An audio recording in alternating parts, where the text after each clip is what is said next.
एकादशी पूरे साल में 2 बार आती है।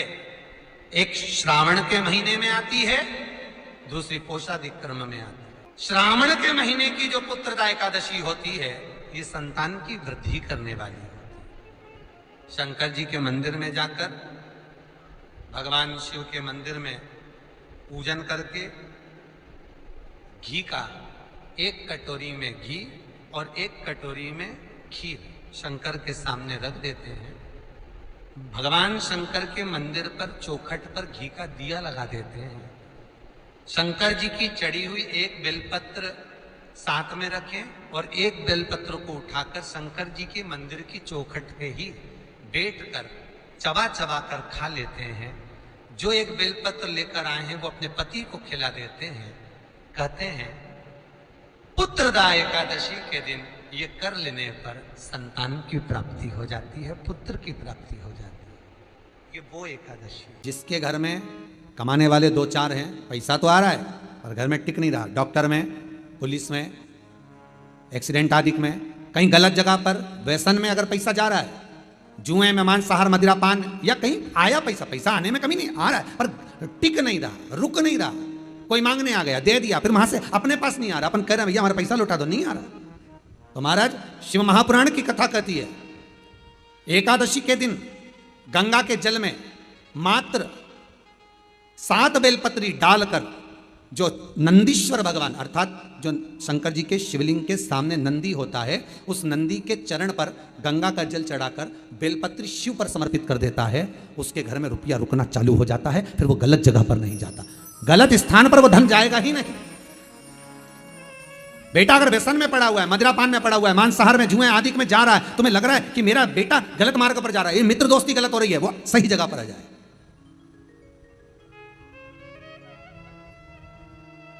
करना एकादशी। कई लोग इसको धन के लिए भी करते हैं, संपदा के लिए। संपदा के लिए अर्थात जिसका व्यापार नहीं चलता, जिसके घर में पैसा नहीं आता, या नौकरी नहीं लग रही, या सर्विस नहीं लग रही, आप अप्लाई कर रहे हो, जगह जगह जाकर इंटरव्यू भी दे रहे हो और पैसा नहीं आता, तो उसके लिए भी प्रयास किया जाता है। पर उसके लिए यहाँ पर जो धन के लिए करते हैं, उसके लिए विष्णुपदी के लिए करते हैं। मतलब जैसे गंगा के जल में तुलसी के 11 पत्ते डाले जाते हैं। कितने पत्ते डालते हैं? 11 तुलसी के पत्ते डालते हैं, और उसको किसी भी नारायण के मंदिर में, राम कृष्ण शिव, शंकर नहीं, राम कृष्ण, भगवान विष्णु, दत्त आदि जितने नारायण के मंदिर हैं, उस मंदिर में किसी भी पात्र में, एक छोटे से पात्र में उसको भरकर रखी जाते हैं महाराज। उससे भी जॉब, सर्विस, नौकरी में सफलता प्राप्त हो जाती है। परंतु वो भी एकादशी को ही होता है।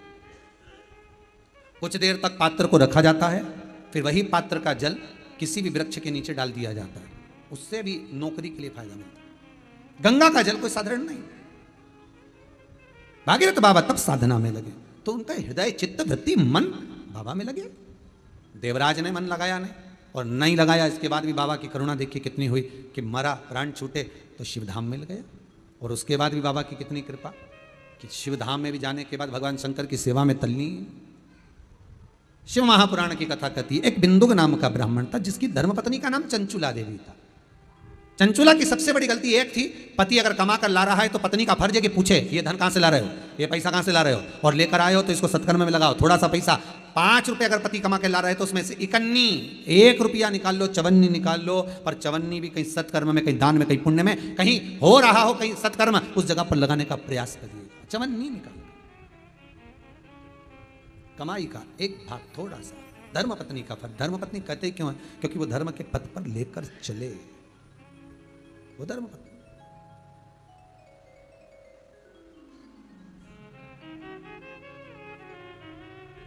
पैसा, धन ज़्यादा आने लगे तो पत्नी को कहना चाहिए कि देखो थोड़ा बहुत मेरा मन है, शिव महापुराण की कथा हो जाए, या फिर कहीं सत्कर्म में लग जाए, कहीं ब्राह्मण भोज, साधु भोज, सन्यासी भोज, गुरुजन में, संत जन में, साधु जन में, तपस्वी जन में कहीं लग जाए। ये धर्मपत्नी है। जहां धर्म जुड़ा हुआ हो वो धर्म। महाराज चंचुला देवी ने पूछा नहीं, पति आ रहा था धन चुरा कर लेकर, पानी में गिर गया, मर गया, प्राण छूट गया। पहले भी शिव पुराण में कहा 3 तरह से मरे हुए व्यक्ति की गति नहीं है, उसको मोक्ष नहीं है। पहला पानी में डूब कर मरा हुआ, दूसरा सर्प के डसे से मरा हुआ, तीसरा स्त्री के हाथ से, नारी के हाथ से मरा हुआ व्यक्ति, इसकी गति नहीं है। मोक्ष नहीं है इसका। इनकी गति केवल एक है, वो है शिव महापुराण की कथा। अगर कोई पानी में डूबकर मर भी गया है तो उसके परिवार का, उसके कुल का व्यक्ति अगर एक बार शंकर की कथा भले यहां आकर ना सुने, टीवी के सामने भी बैठकर सुन रहा है तो भी वो फल देगा, मोबाइल पर सुन रहा है तो भी वो फल देगा। एक अंश हम माताओं से निवेदन करते, बार बार कहते हैं, स्त्री के गर्भ में अगर कोई कुंवारी अवस्था का मर गया, 3 महीना, 4 महीना, 6 महीना, 8 महीना, या जन्म लेने के बाद कुंवारी अवस्था में कोई शांत हो गया हो, कोई मर गया हो, तो महाराज हम बार बार कहते हैं कि जिंदगी में एक बार शिव महापुराण की कथा का रसस्वादन अवश्य करें। जिससे क्यों? क्योंकि शिव पुराण में, अन्य पुराणों में स्पष्ट कहा गया है, कुंवारी अवस्था में मरने वाले का ना तो पिंड होता है, ना तर्पण होता है, ना तिलांजलि होती है, ना ब्राह्मण भोजन करे तो उसका भाग मिलता है, उसको उसका लाभ नहीं मिलता। भले तुम तिलांजलि करो, तर्पण करो, कुछ भी करो, उसका भाग नहीं मिलेगा।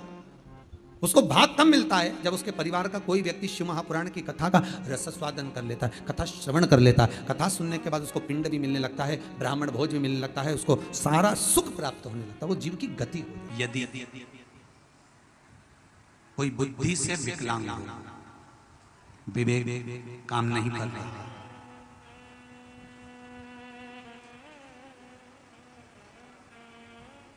अगर विवेक काम ना कर रहा हो, माइंड से कोई कमजोर हो, तो जब स्वधा के नाम से आप शंकर भगवान को जल समर्पित करें, स्वधा स्वधा कहकर उस जल को समर्पित करें, तो पितरों का स्मरण कर कर वही स्वधा को समर्पित किया गया जल, जिसको विवेक की तकलीफ होती है, बुद्धि की तकलीफ होती है, अपने पितरों का, अपने पूर्वजों का स्मरण कर कर उस जल को उस विवेकहीन व्यक्ति के दोनों भुकुटियों के पास में लगा देना चाहिए, थोड़ा सा। जैसे एक पत्र में आया है,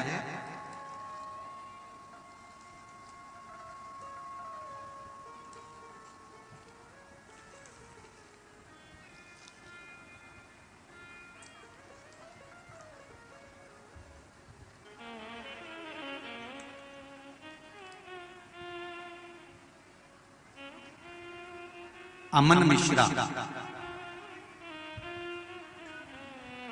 24 घंटे यहां पर सेवा दे रहे हैं। कहीं हैं अमन मिश्रा? आप ही हैं? एक बार दोनों हाथ हिला दे। श्री शिवाय नमस्ते। मेरी छोटी बहन मानसिक रूप से असंतुलित है। विज्ञान की सहायता से हर वह कदम उठाया गया जो उठाना चाहिए, सारे चिकित्सकों को दिखाया गया, सारी दवाइयां कराई गई, पर कोई लाभ नहीं मिला।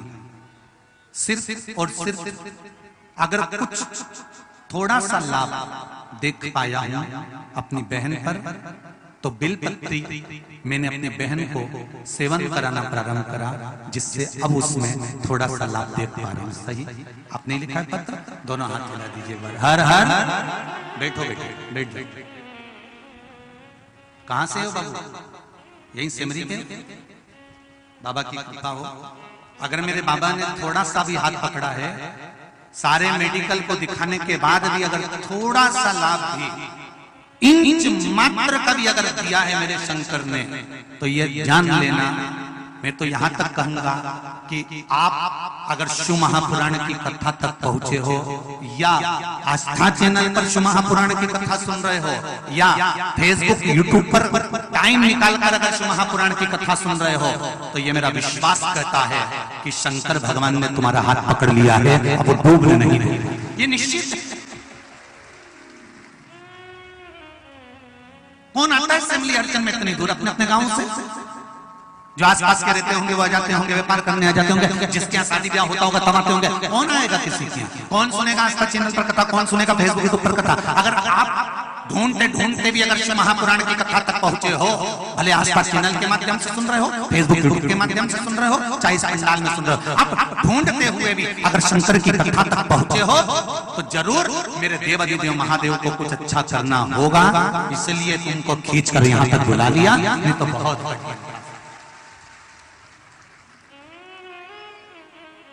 कहीं मेरे देवादिदेव महादेव को करना होगा। इंच मात्र भी अगर थोड़ा सा उसने हाथ पकड़ा है तो वो कृपा जरूर करेगा, वो जरूर कृपा करेगा। मैंने तेरे ही भरोसे ओ बाबा तेरे ही भरोसे हवा बिच उड़ती जावांगी बाबा डोर तो छठी में कटी जावांगी ओ बाबा मेरी बदन भोले मेरी बदन हवा बिच उड़ती जावांगी बाबा डोर हतो छठी में कटी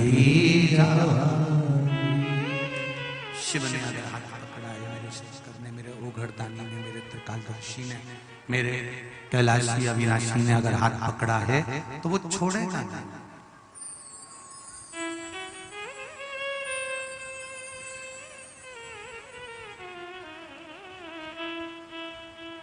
एकादशी के दिन अगर जल चढ़ाने जाओ तो 3 बार मुख से बोलिएगा। फिर से बोलो एक बार, स्वधा स्वधा स्वधा।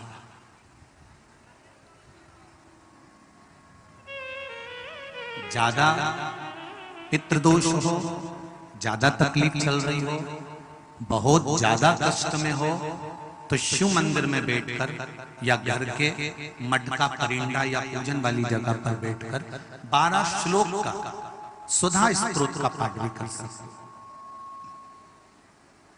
ये पार्वती जी की नानी जी सुधा।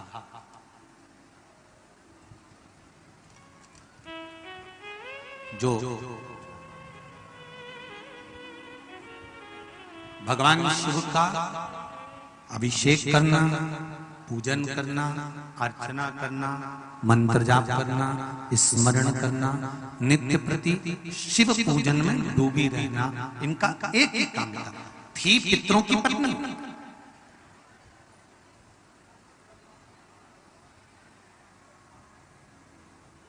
हैं पितरों की पत्नी, पर भक्ति में इनका बल बड़ा प्रबल था। एकादशी व्रत का सबसे पहला नियम है कि आप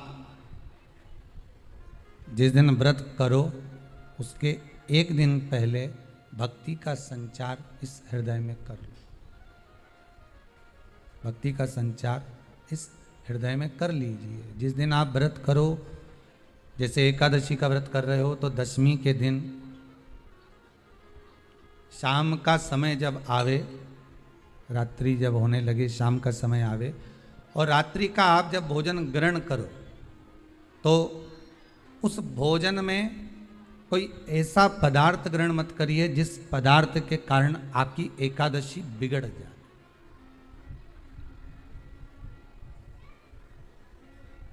कोई बेकार भोजन हमें ग्रहण नहीं करना,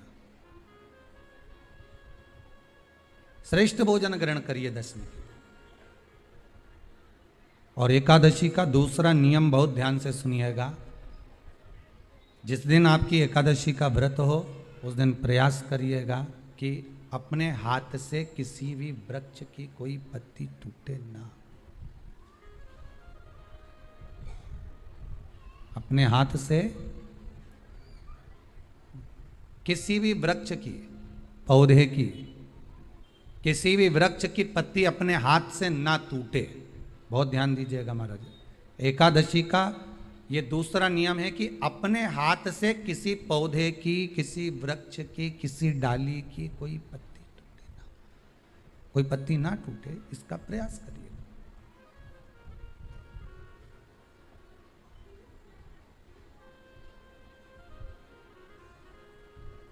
कितना सुंदर व्याख्यान कहा है, कितना सुंदर वर्णन है महाराज कि मात्र एकादशी का व्रत कर लेने पर, मात्र एकादशी का व्रत कर लेने पर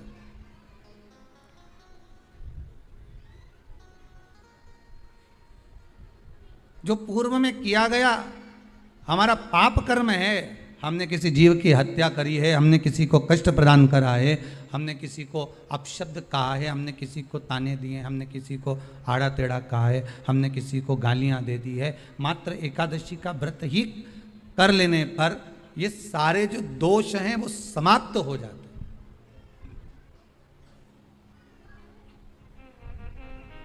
सारे दोष हमारे समाप्ति पर आ जाते हैं।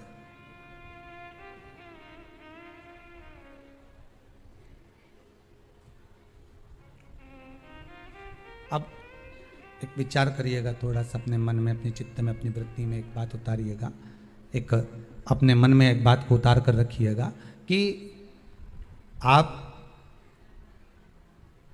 अपने पाप को, अपने पाप कर्म को जिस दिन छिन्न करने वाले हो, समाप्त करने वाले हो, अपने पाप को आप जिस दिन समाप्ति पर लेकर जा रहे हो, तो उसके एक दिन पहले आपको प्रसन्नता होना चाहिए कि नहीं होना चाहिए कि कल मेरा पाप कटने वाला है, कल मेरा पाप समाप्त होने वाला है। जो मैंने पाप कर्म करा है वो समाप्त होगा, जो मैंने पाप कर्म करा है वो कल समाप्त हो जाएगा। तो एक दिन पहले आपके चेहरे पर प्रसन्नता हो कि ना हो?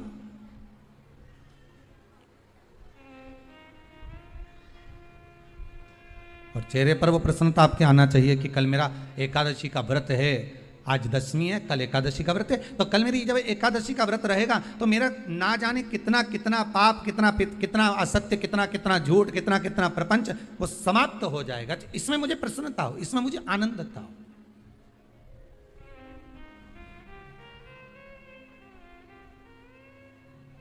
तो क्या कहा गया कि प्रयास करिएगा कि एकादशी के दिन कोई वृक्ष की, कोई डाली की, कोई कोपल की कोई पत्ती ना तोड़ी जाए। क्यों?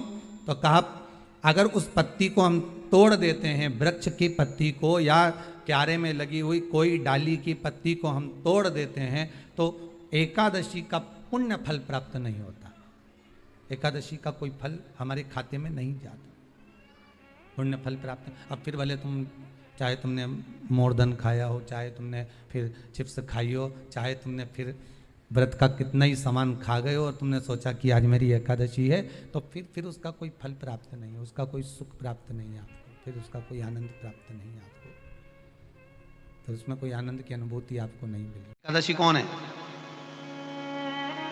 कहां से प्रकटी है? माया? नहीं, एकादशी है कौन? क्यों इसकी इतनी प्रधानता है? क्यों इसकी पुण्यता है? ऐसा क्या है एकादशी में जो इसकी पुण्यता मानी जाए? कौन है ये जो भगवान नारायण तक एकादशी का व्रत करते हैं? सुभद्रा जी को भगवान जगन्नाथ ने, जगदीश ने एकादशी का व्रत कराया था। बद्रीनारायण भगवान को माता लक्ष्मी ने एकादशी का व्रत कराया था। क्यों? चंद्रायण एकादशी व्रत की माता। एकादशी है कौन? तो कहा जिसको व्रत करने पर भगवान नारायण भी जिसका व्रत करते हो, भगवान माता लक्ष्मी जिसका व्रत करती हो, वो एकादशी है कौन? तो शास्त्र वर्णन करता है महाराज, स्कंद पुराण का सुंदर चातुर्मास्य खंड के अंतर्गत वर्णन आया है महाराज। एक बार भगवान विष्णु आनंद में विराजमान थे, पद्मावती और माता लक्ष्मी दोनों उनके पास में विराजी हुई थी, दोनों बैठी।